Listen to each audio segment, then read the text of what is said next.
미국 대폭발 테러 사건. 2001년 9월 11일 발생한 미국 뉴욕의 110층 세계무역센터 쌍둥이 빌딩과 워싱턴의 국방부 건물에 대한 항공기 동시 다발 자살 테러 사건.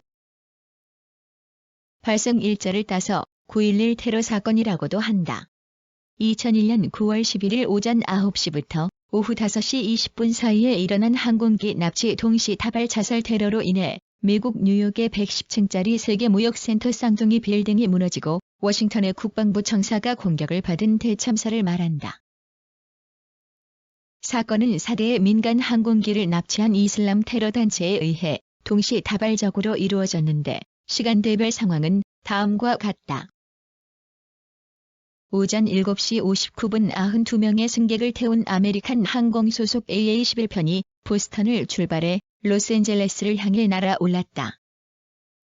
이어 오전 8시 1분 45명을 태운 유나이티드 항공의 UA-93편이 뉴저지주에서 샌프란시스코로, 8시 14분 65명을 태운 유나이티드 항공의 UA-175편이 보스턴에서 로스앤젤레스로, 9시 64명을 태운 아메리칸 항공의 AA-77편이 워싱턴에서 로스앤젤레스로 각각 향했다.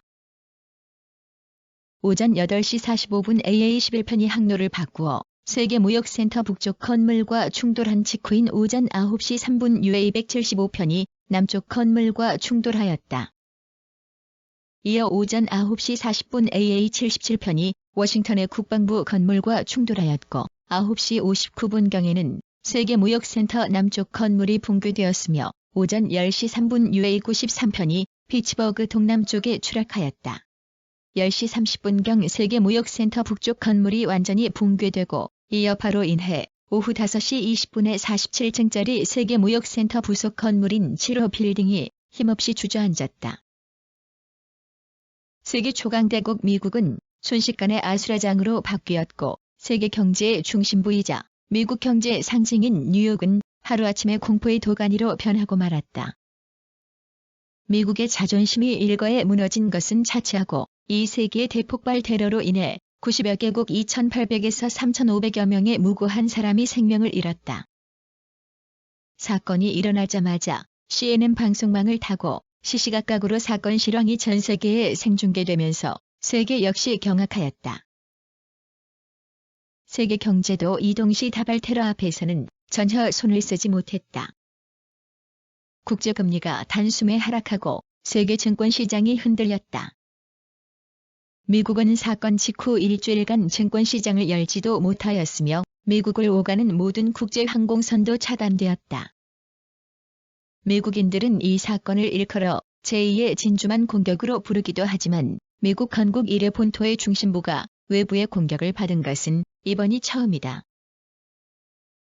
이 사건으로 인한 피해는 4대의 항공기에 탑승한 승객 266명 전원 사망, 워싱턴 국방부 청사에서 사망 또는 실종 125명, 세계무역센터에서 사망 또는 실종 2,500에서 3,000명이 발생하는 등 정확하지는 않지만 인명피해만도 2,800에서 3,500명에 달하였다. 경제적 피해는 세계무역센터 건물 가치 11억 달러, 테러 응징을 위한 긴급 지출한 400억 달러, 재난 극복 연방 원조액 111억 달러 외에 각종 경제활동이나 재산상 피해를 더하면 화폐 가치로 환산하기 어려울 정도이다. 납치당한 4대의 항공기에는 3에서 5명의 납치범들이 탔을 것으로 추정되는데 미국 연방수사국의 조사 결과 범인들은 사우디아라비아와 이집트 출신의 조종사들로 알려졌다. 미국은 사우디아라비아 출신의 국제 테러리스트인 오사마 빈 라딘과 그의 추종 조직인 알카에다를 주요 용의자로 간주하고 그 밖에 팔레스타인 해방기구 산하의 무장조직인 하마스, 이슬람 원리주의 기구인 지하드, 레바논의 헤즈볼라 등 다른 이슬람 테러 조직들도 관여했을 것으로 보고 있다. 항공기가 세계무역센터 남쪽 건물과 충돌한 직후인 오전 9시 31분, 부시 미국 대통령은 이 테러 사건을 미국에 대한 명백한 테러 공격으로 규정하고 이어 전국의 정부 건물에 대피령을 내리는 한편 국제연합, 시어스 타워 등 주요 건물을 폐쇄하였다. 같은 날 금융시장 폐장 결정을 내린 뒤 뉴욕과 워싱턴의 해군의 구축함 등 장비를 파견하였다.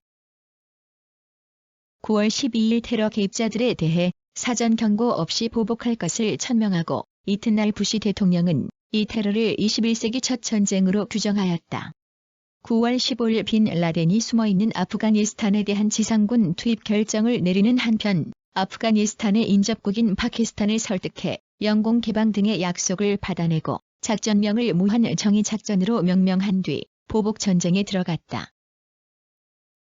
같은 해 10월 7일 미국은 테러와의 전쟁이라는 명분을 내세워 영국과 함께 아프가니스탄의 카불 공항과 탈레반 국방부, 잘랄라바드 공항, 칸다하르 탈레반 지휘사령부, 헤라트 공항 유류 저장고, 마자르 이 샤리프 탈레반 군장비 집결지, 콘두즈 탈레반 지역 군사작전 지휘소 등에 50개의 토마호크 미사일을 발사하였고 알카에다의 훈련 캠프와 탈레반 정부의 군사시설 등에 엄격히 제한된 선별 공격을 감행함으로써 제한 전쟁의 포문을 열었다. 미국, 영국 연합군은 2001년 10월 9일 아프가니스탄 주변에 350여 개의 항공 전력을 배치하고 아프가니스탄 영토에서 자유로운 전폭격기를 이용한 공습과 아프가니스탄 북부동맹군을 앞세워 같은 해 11월 20일에는 아프가니스탄 전역을 함락하였다. 이어 다음 달 22일 연합군은 반탈레반 정권인 과도 정부를 수립함으로써 탈레반과의 전쟁을 종결하였다. 그러나 미국이 이 전쟁의 목표로 삼았던 빈 라덴과 그의 조직 알카에다를 뿌리 뽑는 데는 실패하였다. 그럼에도 미국은 테러와의 전쟁을 끝내지 않고 이후 중동으로 눈을 돌려 2003년 3월 20일에는 이라크 전쟁을 일으켜 20일 만에 완전 함락시키고 새로운 과도 정부를 출범시키는 등 대테러 전쟁을 계속하였다.